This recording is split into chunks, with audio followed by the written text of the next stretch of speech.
Robots Radio presents... In 1979, director Ridley Scott and star Sigourney Weaver gave the world a harrowing tale of interstellar horror that firmly cemented the genre in the public eye. In 2019, Buffalo Trace gives us a bourbon that can't stay on store shelves. The movie is Alien. The whiskey is E.H. Taylor Small Batch. And we'll review them both. This is the Film and Whiskey Podcast.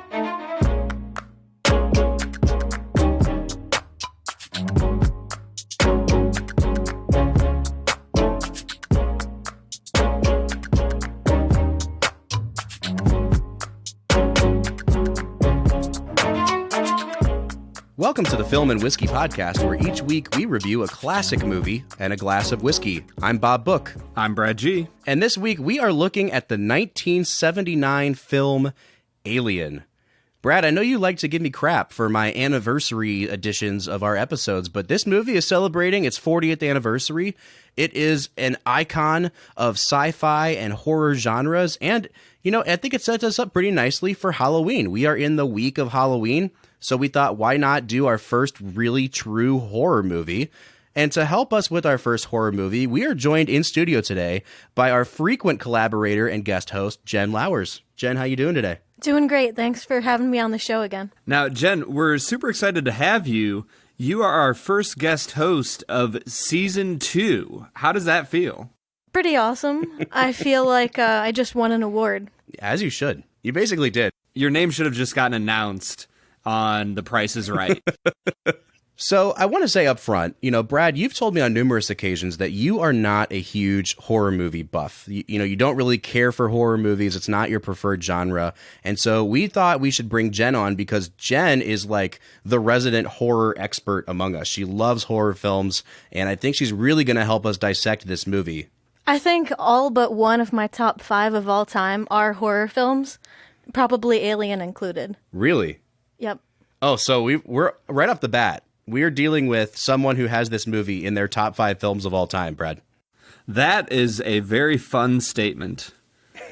Oh, this does not bode well, Jen.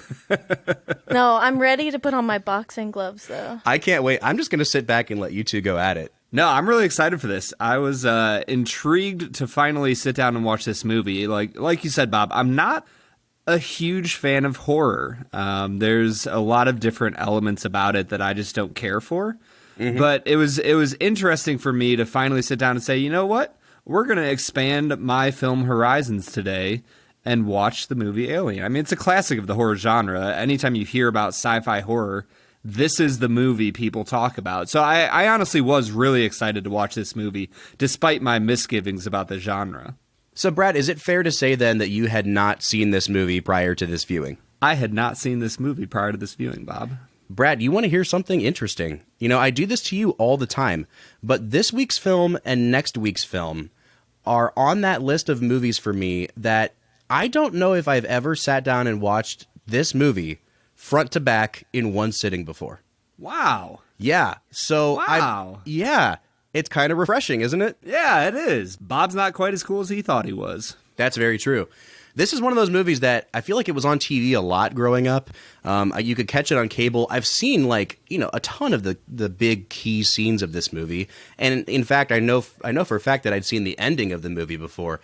But I actually went to the movie theater a couple weeks ago with Jen. We went and saw this movie as a Fathom event because they just re-released it in theaters. And I have to tell you, as a movie-going, theater-going experience, this was such a fantastic movie to see in the theater. Yeah, I completely agree. It was really amazing to see in the theater and definitely a different experience than watching it at home, especially because of the darkness. Yeah, that's something that I was thinking about as I was watching it in my house. There are certain movies that just do better on the big screen, and Alien definitely feels like a movie that if Fathom ever did another event for it, maybe for its 50th anniversary in 10 years, I definitely would think about going back and watching this in theaters again, just because of how cool it would be to see on the big screen with the massive speakers. And like you said, Jen, the darkness, this is a really dark film. And so it is something that you would want to watch in the darkness as much as possible so you can catch as much that's going on the screen. So, Brad, as you sat down to watch this movie, like, what did you know about it going into it? Were you familiar with, the concept of the movie Alien? Had you heard a lot about it before? Yeah, so I had seen the movie Prometheus before, which now having watched both movies, I think Prometheus kind of spoiled a lot of this movie for me, because from what I remember of Prometheus, it feels like a remake of the movie Alien in the same universe. Jen, you could probably confirm or deny that for me, but it really felt similar, like shot to shot in a lot of different ways, which made me disappointed in Prometheus for not like daring to move on from the original. But yeah, so I did have an idea of the Alien premise. I have obviously heard about it in the past. I had seen the scene before of the alien popping out of the chest, on the medical bed. So I had an awareness of a lot of the basic premises of the movie. Yeah, I went to go see Prometheus when it came out in theaters, and I was so pumped to see that movie. And having now watched Alien in its entirety in one sitting, like, I just think Alien is such a better made film. It's so much more economical. It's so much more efficient. And it asks questions that don't need answers. And I feel like that's where the movie Prometheus, like, took a wrong turn for me, is that it gave all the backstory to the mythology of the Alien franchise, when in reality, what makes this film great is it is a cat and mouse sort of chase. And it's a suspenseful horror ride about people getting picked off one by one on this ship. And I think that in the years since, the franchise of Alien has just gone off in too many different directions, and they've kind of lost sight of what made the first one great. Prometheus tries to answer the questions that shrouded viewers in mystery for 40 years, and I think that it just didn't go there and answer those questions. Jen, I totally agree with you. Now having seen both films, there's certain parts of the mythology that, is it interesting to learn about? Sure, maybe. But were those the questions that people had been asking for 40 years? I kind of doubt it. So, Brad, maybe we should kind of rein ourselves back in from talking about the extended Alien universe, and let's just kind of focus in on this one movie. I am so excited to hear you get into our favorite segment, Brad Explains. So can you offer our listeners an explanation of the film Alien? So, the movie Alien, it takes place in somewhere in the distant future. A ship named the Nimrod or something like that is flying through the silver galaxy of beautiful space, and there's some sort of ore hauler that's bringing their riches back to Earth. But lo and behold, they find this planet, and they explore the planet, and on that planet, they find bad things. And that bad thing tries to suck the face off of one of the members. And instead of just letting the member die, they bring him back into the ship. And in the ship, the thing plants a baby inside of his chest. And that baby pops out of his chest in a blood fest. And then that baby gets really big really fast. And instead of taking it on together as a group, they decide to go one by one into this massive freaking ship that only 7 people are running. And one by one, they get picked off till we get nice old Sigourney Weaver valiantly fighting for her life, trying to blow up the ship and escape, which she does. But wait, the thing went with her. But it's really cold, and it wants to snuggle with her, but she blasted off into the cold abyss of space. The end. Yeah, that was actually an incredibly entertaining Brad Explains. Tell me that wasn't pretty much everything that happened. I mean, it's true. Ooh. I didn't talk about the robot. The one dude's a robot who doesn't give a rip about the rest of the crew, and he just wants to bring the alien back to turn it into a weapon for, like, humans to kill each other. Yeah, and Brad, I'm really glad that you brought that point up, because I don't know at what point you want to talk about this, but I think it needs to be talked about, because that's probably the biggest twist in the whole film. And if I'm going to nitpick like one area of the movie that I'm not sure if it completely works, it's turning a character into a robot. And not that they turned him, he was a robot from the beginning, but like we were under the impression that he was kind of an evil human, and then he gets turned into a robot by the plot. It kind of pulled me out of the suspense of the movie and took this weird little detour for a while. How did you guys feel about that plot point? That's really interesting. That was actually, I loved that twist. Like when it turned out that he was a robot. I will say this, we have imagined robots so differently in the 40 years since Alien that when they popped his head off, I thought another one of the aliens had implanted itself inside of him. Right. And it wasn't until that they said, oh, he's a robot. I was like, oh, that's what robots look like back in 1979? But as far as a plot device, I actually really liked it. I thought that it gave just enough backstory to what's happening, on the colony that they're bringing the ship back to go, oh, there's larger political forces at play here. I loved it myself because until it's revealed that Ash is an android, you don't expect it because his actions seem so logical as a science officer.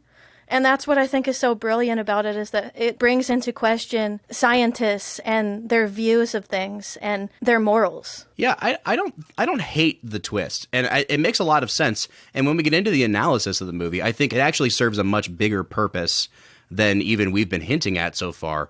I think the only thing for me that kind of took me out of the film is up to that point, there hadn't even been a mention made that, the corporation had started using androids. And I understand that all the characters in the movie were kept in the dark about this, but I think as an audience member, I would have at least kind of liked to have known in the back of my mind that androids were being used. And maybe they talked about it and I just missed it.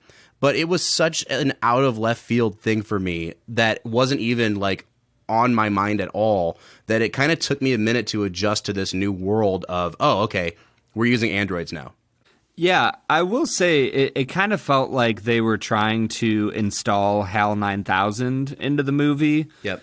But disguise him so that you wouldn't realize, oh, there's actually an evil computer trying to ruin things. So they kind of smuggled a sci-fi staple into the movie, which I thought was interesting and well done.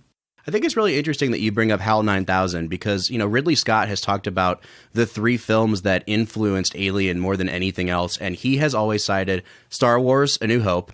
He has cited 2001: A Space Odyssey, and then the third one was the Texas Chainsaw Massacre for the way that they use blood in that film. So, Brad, you're definitely onto something. This movie owes a debt to not just the sci-fi films of the 50s, like Invasion of the Body Snatchers or The Thing from Another World, but it also owes a huge debt to Star Wars, especially in some of the way that some of the shots are set up, and also to what Stanley Kubrick did in 2001.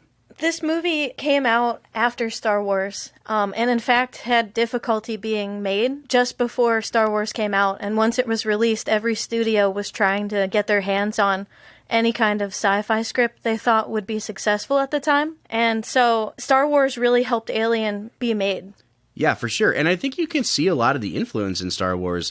Even at the beginning of this film, the very opening scene, they kind of show you the enormity of the Nostromo from the outside, and it really did remind me of that first opening shot from Star Wars, Brad, that we talked about on that episode, months and months ago. I love the credits because when they open up and you see the ship coming towards you, it reminds you of the Star Wars credits in a way, but then you get on the ship and it's just totally different and becomes a horror film.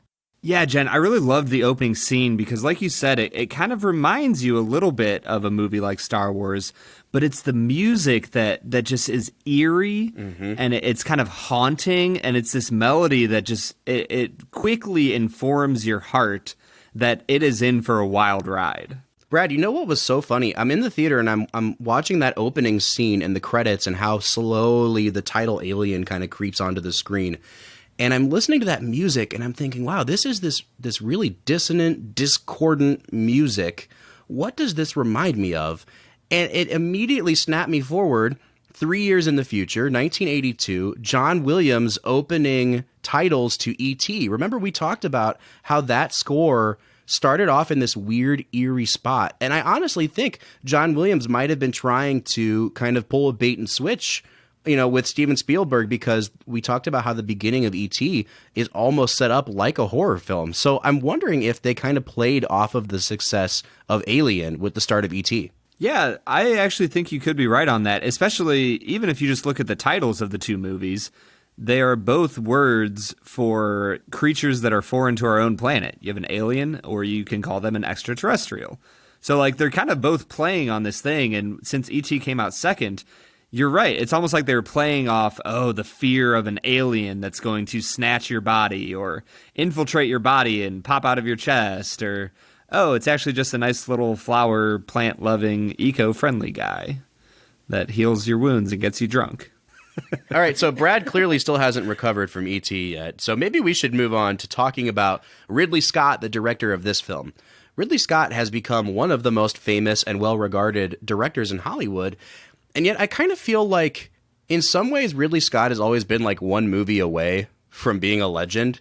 All of his movies are really, really good, but I think very few of his movies have reached the level of greatness of like a Spielberg or a Scorsese. And it's kind of interesting to me because he's been working as long as those guys have, but he still somehow hasn't cracked like the stratosphere.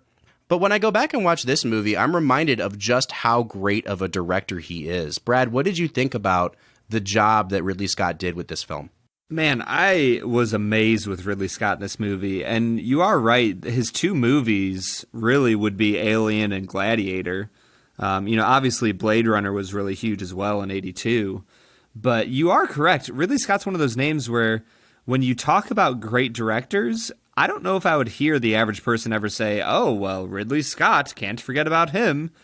And yet, when you look at three of his best movies, I would say these are three phenomenal movies. So it is interesting that he hasn't cracked that, legendary status. Brad, I totally agree with that. Ridley Scott's one of my favorite directors, and Gladiator, Blade Runner, and Alien are classics, undeniably. Yeah, and specifically with Alien, I think that you have Ridley Scott where he is absolutely airtight in his filmmaking. He moves you from shot to shot seamlessly. He doesn't give you unnecessary information with lighting, with sound, with the movement of the camera. Every time the camera moves, it's for a very specific reason, and he does it in a very specific way. And I was really impressed with the cinematography of this movie. Yeah, I was too. And the direction overall as well. This was a movie that at multiple points, I kind of stepped back out of the viewing experience and was just kind of giddy with the filmmaking, because this is the work of a person who is in total control of what he's doing. He completely understands every shot that he wants to set up. And what blew me away about this movie was how innovative it was. When you watch films from 40 years ago, and if you want to take Star Wars as an example, because it was almost a contemporary to this film, the way that Ridley Scott uses the camera in this film is so vastly different than what you got in a movie like Star Wars. There's a lot of handheld and sort of documentary feel going on, but then at very key points, he has these long tracking shots. At other points, it's completely stationary. There's this one beautiful shot I keep thinking of, and it's in the scene where Harry Dean Stanton goes looking for the cat and meets his demise. And you get a point of view shot from him as he's walking into that room where all those sort of chains are hanging. And the camera pushes in through the door, and it is just this gorgeous shot. But what blew me away from Ridley Scott was the way he mixed different kinds of cameras. When the search and rescue team goes out to the abandoned ship to see where the distress signal is coming from, he actually shows, as the camera's point of view, the sort of like security cam footage from inside their spacesuits. And I was really shocked by that and kind of blown away, because that was the kind of, inventive thinking that you weren't seeing on screen in 1979. I totally agree. I'm thinking of a shot near the end of the movie when, Sigourney Weaver is the only crew member left, and she's kind of like stumbling through the halls, and the camera's moving fast. It's tracking away from her. But he does this really cool thing where eventually the camera starts slowing down. It's still moving away from her, but it's zooming into her face, and you get extremely close with her, and it gives you the sense of motion that she's still moving forward, but it slowly captures the horror and fear on her face. And so you kind of get this frantic motion of, you're still moving, but you as the audience member are being drawn into the fear that is in her eyes, in the sweat on her brow, in the jerky movements as she looks back to see if the alien's behind her. She looks back forward to see if it's in front of her. It's a really beautiful way of filming fear. The expressions of the actors and actresses in this movie really convey their fear. And I also think that kind of documentary style filmmaking just wasn't done 40 years ago before this movie. So maybe this is a good time to kind of get into talking about Sigourney Weaver and her performance in this movie. And we can touch on some of the other players in the film, but this is very clearly and very obviously Sigourney Weaver's movie. Brad, what did you think of her performance in this film?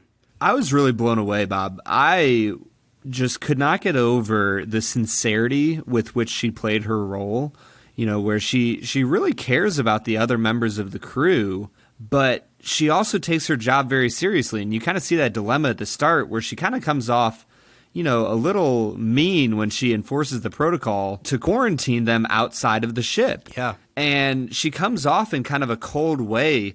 But I think what Ridley Scott does well is that he chooses to film her as she tells them that she will not allow them in. She's not this disembodied voice coming over the loudspeaker. You're not spending time just with the people who are outside the ship. You see her as she's delivering these lines. And I think that she gives a depth of sincerity with her eyes that convinces you that she genuinely is a good person who wants to let them in, but knows the danger of what might happen if she lets them in. So I have to say, Sigourney Weaver's character, Ellen Ripley, is probably my favorite female character of all time, and especially in a horror film. Traditionally, especially before 1979 when this movie came out, women in horror movies are portrayed as idiots. You're constantly going, no, I wouldn't do that. Who would do that? But the whole time you're watching Ellen Ripley in this movie, she's logical, she's pragmatic, she does what anyone in the audience would want to do in those situations. It's not that she's a woman that's at the center of her character. It's that she's a pragmatic, rational person who's making the right decisions scene to scene. So you can relate to her no matter what gender you are.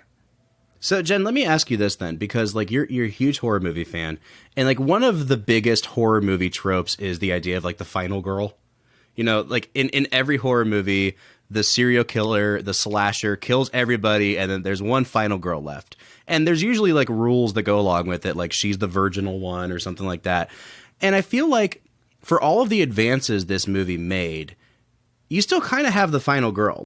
Do you think that this movie like falls into that trap, or is it kind of transcending it or subverting it somehow? I think it's transcending it because the last girl is usually there in a horror film by coincidence, by chance, because they happen to get away and not because of the logical decisions that they make from moment to moment. Yeah, I think the other way in which she kind of transcends that is that she isn't killed in the end of the movie. You know, she fights and survives. And like Jen was saying, how does she fight and survive? She uses her logic. She notices how cold the alien is. She puts herself in, you know, to a spacesuit so that she can continue to lower the temperature. And she uses her intuition to say, this is probably what the alien is going to do. I know how I can maneuver him so that I can launch him out of the hatch and eventually blast him away with, you know, the afterburners of the space shuttle. Like she really kind of kicks it into sixth gear at the end of the movie when she realizes that like she has to turn to desperate measures to kill this alien.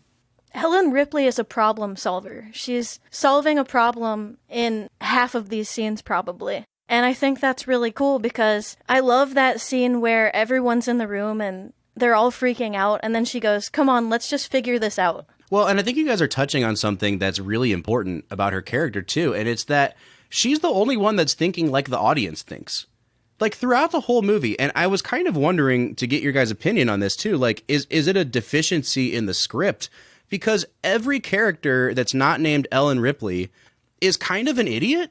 Like, in the sense that they don't seem scared enough of the fact that this alien creature is just hiding out on their ship somewhere. And they're like, oh, I'm kind of uneasy about this, but maybe we should go hunting.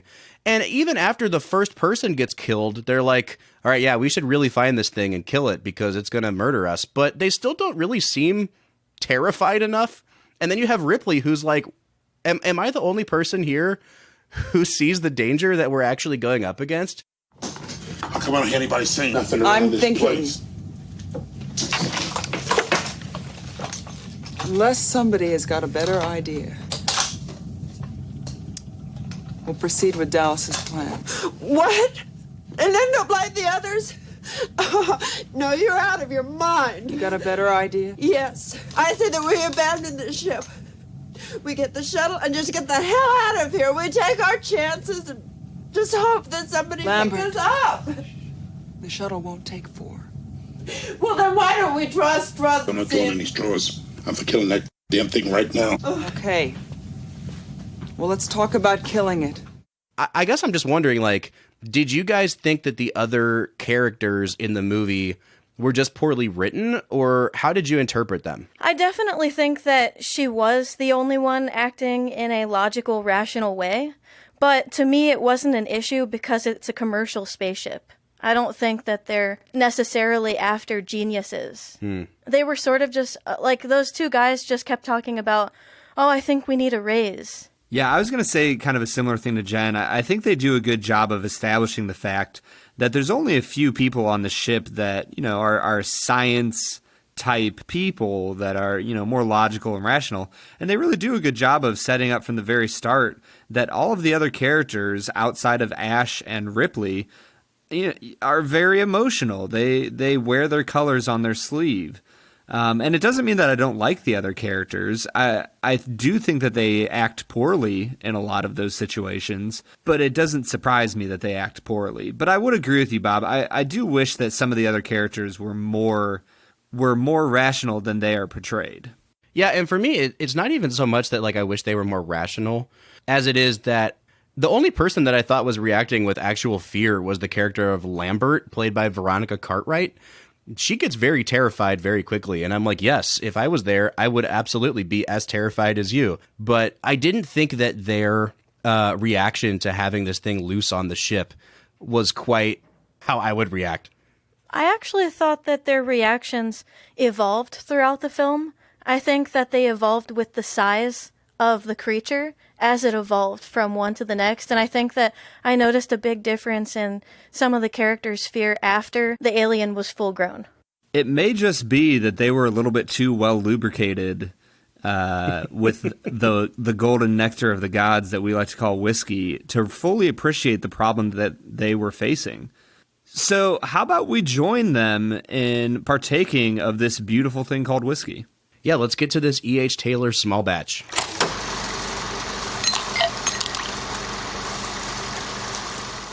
All right, so today we are drinking E.H. Taylor Small Batch. Now, Bob, can you tell our lovely listeners of the Film and Whiskey Nation anything about this beautiful whiskey? Yeah, so E.H. Taylor is a Buffalo Trace product. It's a fairly affordable bourbon. In the state of Ohio, it's going to set you back $40. The problem is that, like Weller and the whole Weller line, the E.H. Taylor line has a really dedicated following. It especially blew up years and years back. There was a tornado that ripped down, one of the rick houses, and E.H. Taylor turned it into a huge marketing thing where they released a bunch of bottles called Tornado Survivors, and there was a really limited availability for a while, and so E.H. Taylor blew up. And now they only really do a release of E.H. Taylor, at least in Ohio, around once a year, and these bottles fly off the shelves. There are different levels of E.H. Taylor. There's small batch and single barrel and all that kind of stuff. Today, we're just going with the small batch, which is sort of their entry-level offering. So this is a bottled and bond bourbon, so we know it's 100 proof. Brad, what are you picking up on the nose of this E.H. Taylor small batch? Man, I don't feel like I've been able to say this in a while. This is a classic bourbon. This is so funny because the first thing I wrote down in my notes, classic bourbon notes. You're 100% right, man. It's oak, it's caramel, it's spices. I got some cinnamon, some pepper on there. It really smells like what you would expect a bourbon to smell like. Yeah, having done this podcast for long enough now, this is what I would expect out of a bourbon. I can't imagine it smelling any differently. Jen, what are you picking up on the nose? I'm picking up some warmth, apple, a little bit of fruit, some cinnamon, some caramel, maybe a little bit of butterscotch. Like a bunch of different random stuff basically all at once. I'm loving it. I'm going to go ahead and give this an 8.5 on the nose. This is a very impressive whiskey thus far. I'm excited to get into it. So I'm actually going to out myself right now and say that I actually sampled this also last night before we recorded this. And I tried it in 3 different glasses for nosing because I can't quite pin down what the best glass for nosing a bourbon is yet. So I just took my sample and I poured it into 3 different glasses. And I will say that I started to pick up some more like astringent notes on it. It smelled a little bit like paint. And I wasn't like crazy about some of the notes I got in certain glasses. So here on the Film and Whiskey Podcast, we are trying this bourbon out of rocks glasses. No Glencairns, nothing with a weird angular sort of look. We're just trying it out of rocks glasses. Brad, I'm going to go ahead and give this a 7 out of 10. You gave it an 8.5. Jen, what would you give it on the nose? I'd give it an 8.5. I really like the nose, and it's definitely complex in a good way. So I guess that means it's time for us to take a sip. Yeah, right as that touches my tongue, you get that nice caramely sweetness.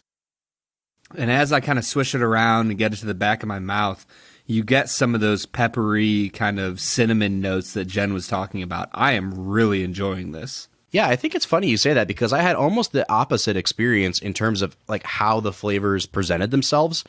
I thought that it was really spicy up front. Like on the front of my tongue, it was a ton of pepper and baking spices. And then in the middle of my palate, it was really, really sweet. And then it had sort of a classic bourbon finish to it. But yeah, my experience went almost opposite of yours. But I enjoy it just as much as you do. I love the taste. I think that it's a bourbon that it's an easy sipper. I would sip on this for a couple of hours. And I can't say that about all bourbons, but it's complex, but not too strong. Definitely something that I would use to introduce somebody to a bourbon. Yeah, I think that's a good way to put it. So I'm going to go ahead and give it an 8 on the taste. Yeah, I'm going to go ahead and give it an 8 as well. The nose definitely was like slightly better, but this taste is still really, really good. All right, so what do you think about the finish then, Brad? Because, I mean, it goes along with the taste. Like I said, I thought that it was a pretty standard bourbon finish. It was really spicy for me, but it didn't have a lasting bitterness to it.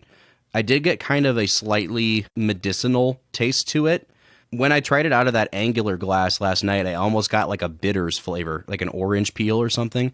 But out of the rocks glass, it really does just taste like a classic bourbon, and that goes all the way through to the finish, at least for me. I love the finish. It's something that I still taste in my mouth now and don't mind at all. And in fact, I'm really enjoying that I'm still tasting it. I will say for me, the finish kind of sours at the end just a tiny bit. It has the good flavors on the back end, but I am struggling a little bit with the finish. I'm going to give it a 7 on the finish. Yeah, I also gave it a 7 on the finish. I did finally pick up on some of those fruit notes that Jen was talking about, and I think that's a good thing. But I did have a little bit of a struggle with that slightly medicinal taste to the finish, so I'm going to give it a 7.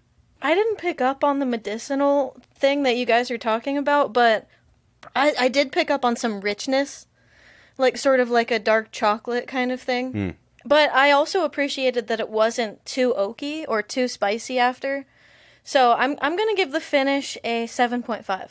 All right, and that takes us to overall balance. Now, this is the nose, taste, and finished kind of all wrapped together as one thing. I think overall, this is a really, really well-balanced whiskey. Nothing stands out in a negative way, but I also would say that nothing really stands out in an overly positive way. It's just a really solid bourbon. So I think I would give it an 8 on the balance, and I'm really curious to see what you would say about it, Brad. Honestly, for all the same reasons, I'm going to give it a 7.5. I think that the balance is good. It did struggle for me as it went on, from the nose all the way to the finish.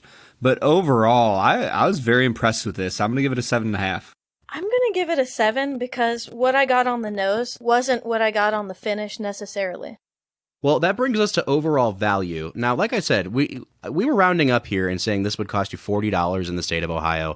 The website for the Ohio Liquor Agency actually has it listed as $38.06.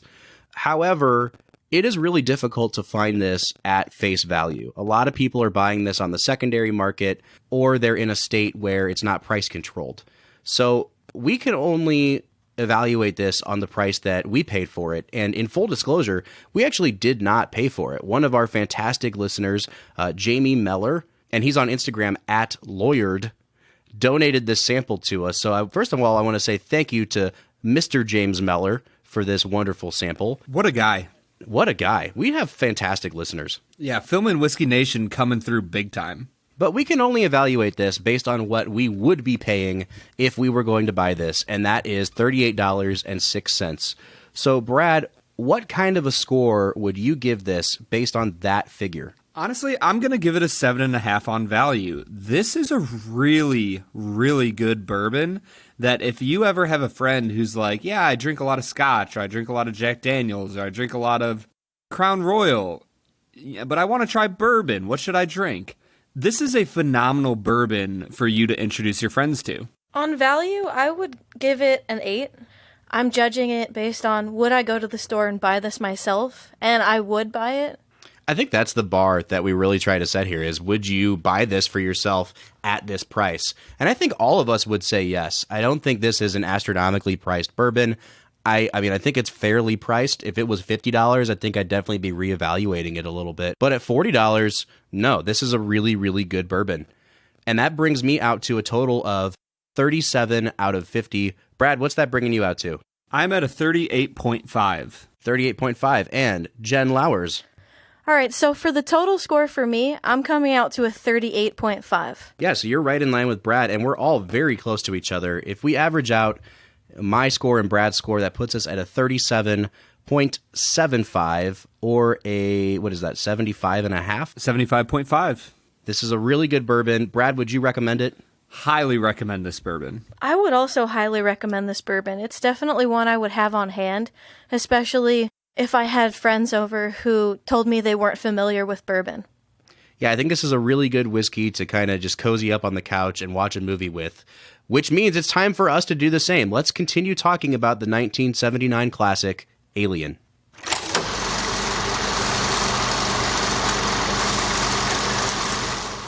All right, so that was E.H. Taylor, Small Batch. We're going to continue talking about the movie Alien. But before we do that, it's time for our newest and probably most fun segment, Hot Takes. This is where we find one-star reviews of these classic movies that we're talking about on the podcast, and we get Brad's reaction to them. And today we actually have the benefit of getting Jen's reaction to them, too. Bob, you need to get better at your announcer voice. Oh, do you want me to give a good intro? Oh, yeah. Hot Takes. Now it's time for Hot Takes. Yes, there we go. All right, here's our first one-star review. It comes from Saint Just on IMDb, and the title is, What Do People See in This Film? What do people see in this film? I am not one for horror films, though I do like this alien stuff. Nothing happens in the film. Nothing. We spend most of the time waiting and waiting for something to happen. This movie could have been cut to half an hour easy. There's a saying that says fear is being scared of the unknown, something that the X-Files has done really well. Unfortunately, this film has tried to do this too and has gone too far. Rather than waiting for something to happen while on the edge of our seats, we wait and wait and wait and wait. We barely get to see the alien, and the special effects are pretty poor. Sure, it was a long time ago, so we can't expect too much. But look at Star Wars, which came out around the same time. They were much better than Alien, and Lucas had half the money. Alien is simply a boring movie that deserves no credit. 1 star. So can I awkwardly give them credit for one of their takes? You like Star Wars' special effects better? I think you can objectively say that Star Wars special effects were better. Partially, the one thing I'll specifically say is the explosion of the ship at the end looked like it was from the 1950s. And when you look at how well they do explosions in Star Wars, that was the only point of the movie where I was like, oh, this movie's 40 years old. Other than that, I thought the special effects were pretty well done. I think if we're looking specifically at the creatures from Star Wars, I prefer the alien over all of the creatures in Star Wars, even though that's one of my favorite films also. But overall, I would agree the special effects in Star Wars are better as a whole. Yeah, I think I'd agree with both of you. The explosion of the ship at the end of Alien really is, it looks terrible 40 years later. However, I will agree with Jen, too. I think the creature design is better here, and I think the fact that Ridley Scott knows what he's doing with shrouding it in darkness, kind of like what Steven Spielberg does with the T-Rex in Jurassic Park, it really adds to the effect of that creature design. So, hey, maybe that 1-star review wasn't too bad after all. Well, it was a pretty bad review. All right, and our second and final hot take for today comes from Harry Plinkett 14, and the title of his review, Twisted. Scott is a lousy director, a great visual artist, but not good at directing. Giger is a degenerate who painted monsters and hellish images all his life, and the whole horror genre is by and large a pit of degeneracy. This film is an effective horror, and it does impress visually in many ways. It also has a memorable soundtrack, but at the end of the day, it is just nasty. And I am sick and tired of nasty imagery poisoning my mind. Shove it down the toilet. 1 star. You filthy degenerates, get off my lawn! I love how this guy, can't actually get through a sentence without crediting the movie for being really, really well done, but just essentially saying he doesn't like it or agree with it. But it's like every sentence, hey, this is a great movie. Also, it's degenerate. Yeah, it's interesting to me because you didn't necessarily see reviews like this for The Dark Knight, but it's interesting how you get into a specific genre like horror, and I think you get certain people who are going to critique this movie based on the entire, film library of horror and not just the movie Alien. And I think that's really unfair to do to any movie. You can't just pigeonhole a movie based on the genre it is. You have to let the movie stand on its own legs. Well, this guy actually hinted at something that I think we can segue into, and that is the design elements of the film. He was talking about H.R. Giger, who designed the alien creature and a lot of the interior of the spaceship as well. And Jen actually has been chomping at the bit to talk about the design elements of this movie because the imagery really is iconic. So Jen, take it away. The imagery is definitely my favorite thing about this movie. I could have 20 pictures right now of just images in my mind from this movie hanging on the walls in my house. I love the face huggers. I love the chest bursters. I love that alien that's sitting in the chair, which was somehow nicknamed the space jockey in the making of that movie. And I just love everything about it. I think it's terrifying. It's something that I've never seen before outside of this movie. And also Giger insisted that the alien have no eyes so that it would appear more cold and emotionless. And I think that was a really good move. Yeah, I mean, this is one of those films where the alien creature truly does look alien. And they do a really good job of disguising its whole body. You really just get a lot of profile shots and a lot of the shots of the head. And so it doesn't, for most of the time, it doesn't look like a person in an alien costume. And what I really love is the sort of even more gross aspects they add to it, like the fact that it bleeds acid or the crazy amounts of goop and saliva that are coming off of it at all times. It's a really fascinating creature design. And I think you could really go in on psychoanalyzing what's going on because of the way that it has that thing that shoots out of its mouth. It's this weirdly sexual thing. There's a lot of people getting impregnated with the face hugger. And I think Giger was going for that on purpose, but it's super unsettling and I think really effective. So the guy who wrote the script, Dan O'Bannon, he actually said that his goal was to make the men in the audience feel as uncomfortable as possible because prior to 1979, there were a lot of horror films coming out like Last House on the Left that had violent rape scenes, and that he felt like the goal was to make women feel uncomfortable, and he really wanted to turn that around. So he tried to evoke imagery of pregnancy, of rape. I think it's super effective. I mean, every aspect of the way this alien invades you, it's a violation. I mean, whether it's, going down your throat to impregnate you, or if it's whatever it does to people's heads, eating the brains or whatever, it's this weird phallic symbol of something that's penetrating. And yeah, I thought it was really effective. Brad, do you have thoughts on the creature design? Honestly, one of my first thoughts when you were talking about the creature design was, what is another, character that is meant to be fearful and meant to induce a state of horror in people. And I think that you need not look any further than Alien versus Predator. And when you look at the Predator character design, he's just not as terrifying as the alien. He's more familiar. He's more humanoid. There's something about the character of the alien that is so utterly foreign that every aspect of him is truly horrifying. And I think that his character design was brilliant if the goal was to make people, quake in their seats. Brad, I think that's a great point. And you actually bring up something that I think we should talk about, which is the cultural impact this movie has had. Without Alien, I don't think you get a Predator film. And certainly Alien was influenced by movies like Jaws. I mean, this is essentially Jaws in space. But I think that you can't underestimate what Ridley Scott's film Alien did for the sci-fi and horror and eventually even the action genres as well. What do you think about, some of the movies that you've seen that remind you of Alien? The crazy thing to me about watching Alien was that I was like a quarter way into the movie and I was like, wait a second, I feel like I've seen this before. And as somebody who watches very little horror, and by that I mean I've probably seen 2 to 4 movies before Alien that could be considered true horror films, I immediately was like, I feel like I've seen this movie before. And so I looked back in my brain and I thought about it and I was like, wait a second. Deep Blue Sea is literally a remake of Alien, but instead of an alien, it's a shark, and instead of being in space, they're in the Pacific Ocean or somewhere. I think they're in the Pacific.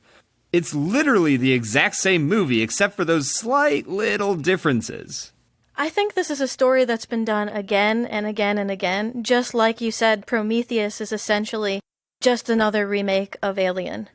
Yeah, this is like your typical monster movie. And who's to say where it started? I think at this point they all influence each other.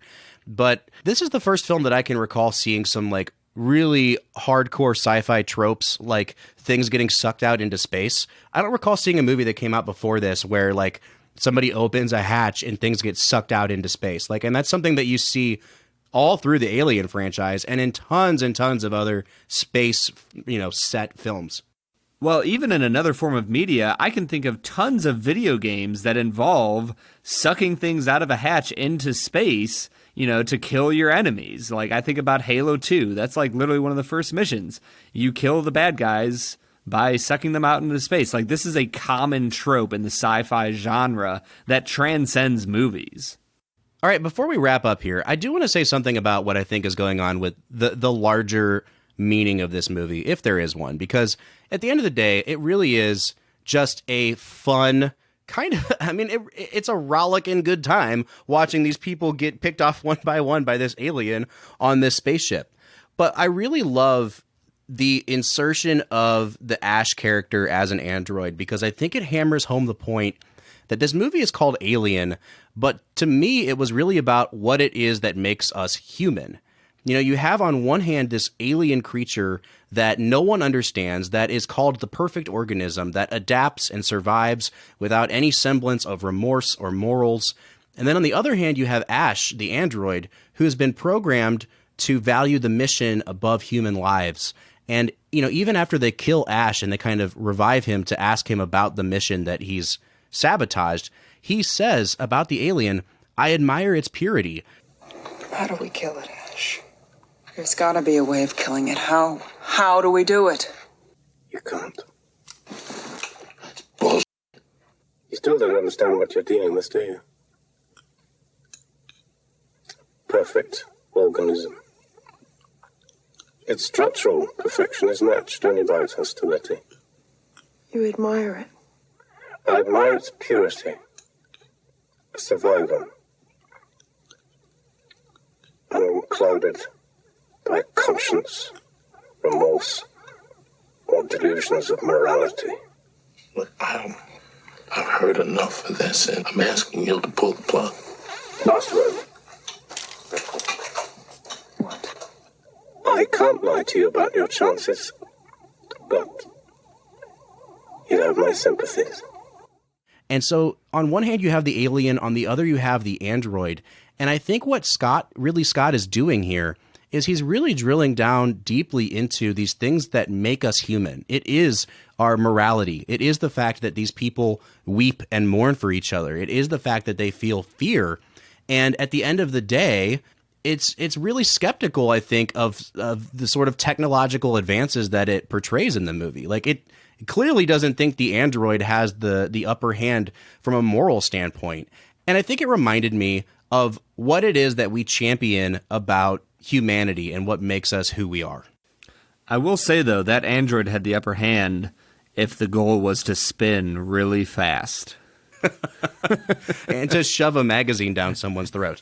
Yeah, that was the moment where, like, I guess I'm going back to the very start of the podcast and talking about Ridley Scott as a director, but, like, even as he was, like, shoving the magazine into her mouth and he was pushing away the other people, I was like, man, how could a human, gag somebody so easily with one hand and push the other ones off? And I still had no idea that he was an android. Like, but isn't it super interesting how they draw that one little subtle comparison even between the android and the alien? Because the way the alien, kills people is by putting something in their mouth and killing them from the inside out. And the way that Ash is trying to take down Sigourney Weaver is by stuffing that magazine down her throat. Like, somehow his first instinct was to do the same thing the alien does. And I think that really just drives home the point that on this spaceship, there is human and there is alien. And this movie is championing what it means to be human. Yeah, so I think the beauty of this movie, if there is anything beautiful in it, is that you see the relationships between these humans grow and form as they face adversity. And I think that's probably one of the most important things about the human condition, is that when push comes to shove, humans have this relentless drive to bond together to overcome the problems that they face. And I think that really hits at what you were talking about, Bob, that humanity's morals and values are important. And it is important for people to have an overarching good that governs their lives. And one of those overarching goods is the fact that we need to bond together and help each other rather than tear each other down. I also love that the characters have a lot of complexity. Even Dallas, his decisions that he makes throughout the film aren't necessarily consistent morally or emotionally.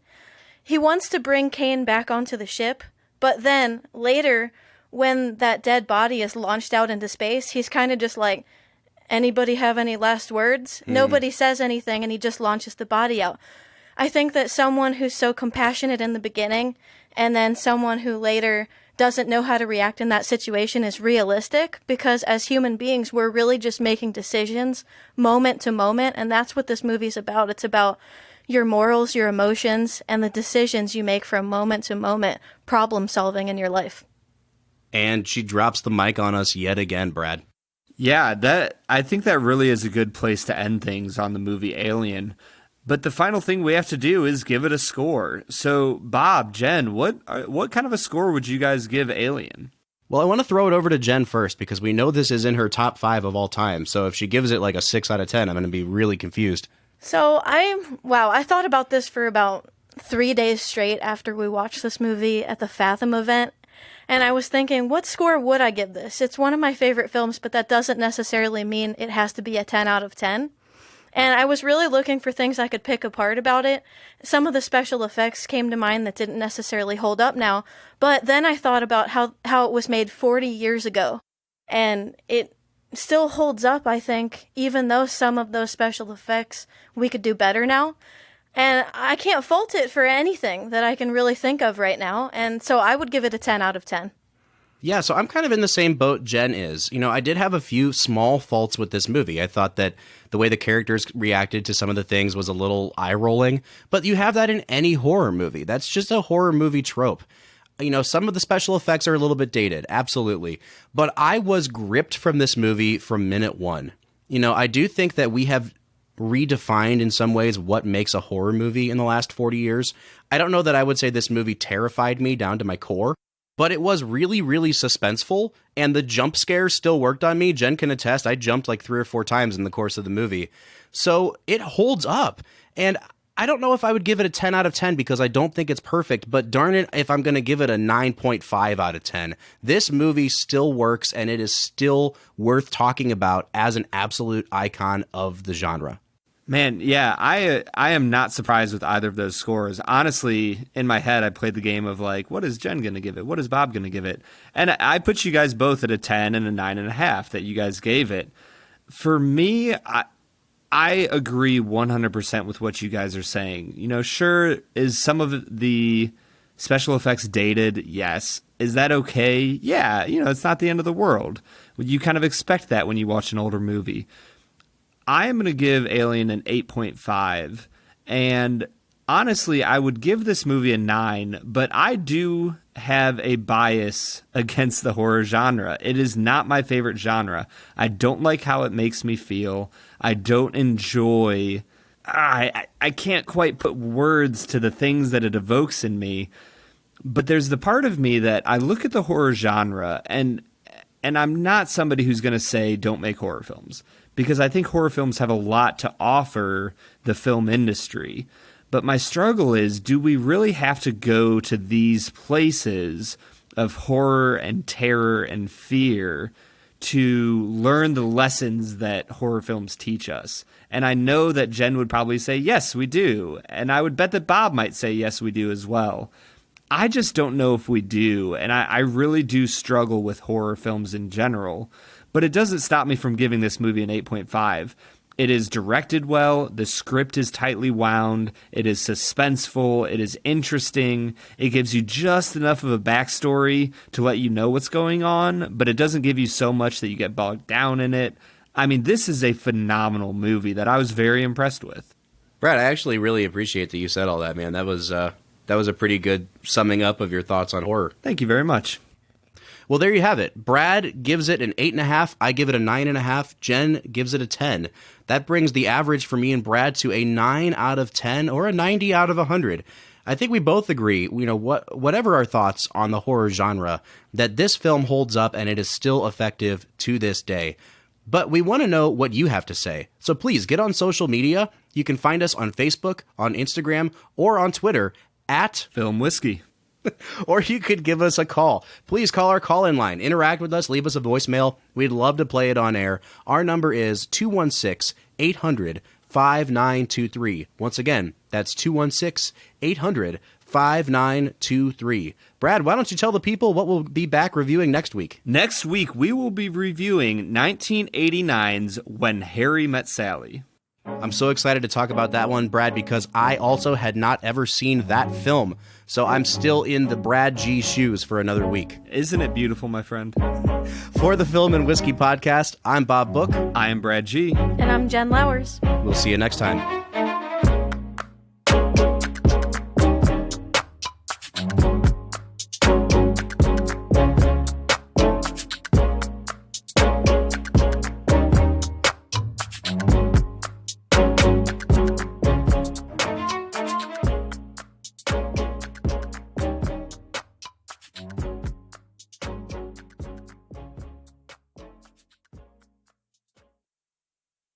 The hosts at Robots Radio get a lot of questions from people who are interested in starting their own podcasts about how they can start, how they can grow their audiences, how they can create good content, even what microphone to use and what software to use, things like that. Well, we're changing things up at Robots Roundtable to talk and share about the things that we've learned, the things that work and the things that don't. We're sharing with you our actual real-world experience. How can you launch a show like the Fallout Lorecast and get as many listeners as we did early on and rocket to the top of the charts on Apple Podcasts? How do you create a show in such a crowded marketplace as it is today, as opposed to 10 years ago? We're getting together every week to share our answers with you. Just look up The Podcast Professor. A Robots Roundtable with the hosts from Robots Radio.